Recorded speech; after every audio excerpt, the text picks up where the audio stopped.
Kakakamot ano, doktora? Na-stretch. Na-stretch ni baby.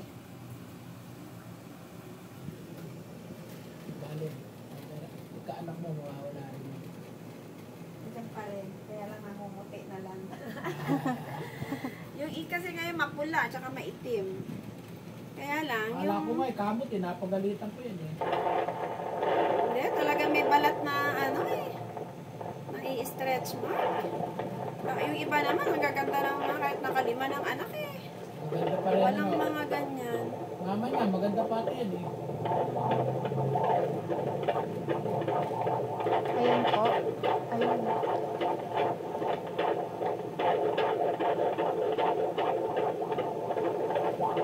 Parang mas mabilis po last week yung last time yung ano niya. Bilis ng pintig ah.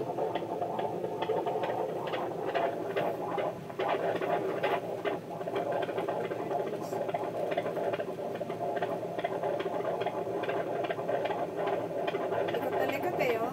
Nararamdaman ko eh. Likot. Yan, ba't di ka nagbakasyon? Hindi po. Siyempre, pahinga eh, no? Sa bahay lang po. Di bale, dalawang ano na lang, 34 ka ngayon. 2 linggo na lang, pwede ka na maglakwat siya. Ah, 36 na yun. Oo, maglakad-lakad. pag talagang paglalakarin na po ako ng 36. Pwede ka nang pumunta ng mall, ganun. Para bumaba na po siya. Ako na nag-mall kami. Bumili ng stroller.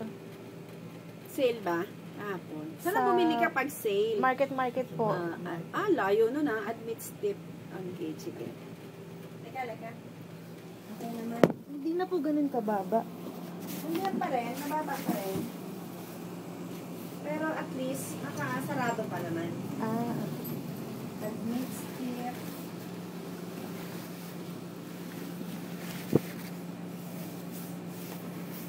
Kung hindi naman siya yung talaga tigas na tigas, pwede mo naman hindi mo na inamin yung kasulak mo eh. Petres na. Sa market, ano sila? Sa'yo doon? dami pong magaganda mura. Tapos, at kahit yung damit na pang ano, bumili ka ng Kasain ko polo. na yata sa SM nang binili natin kanina.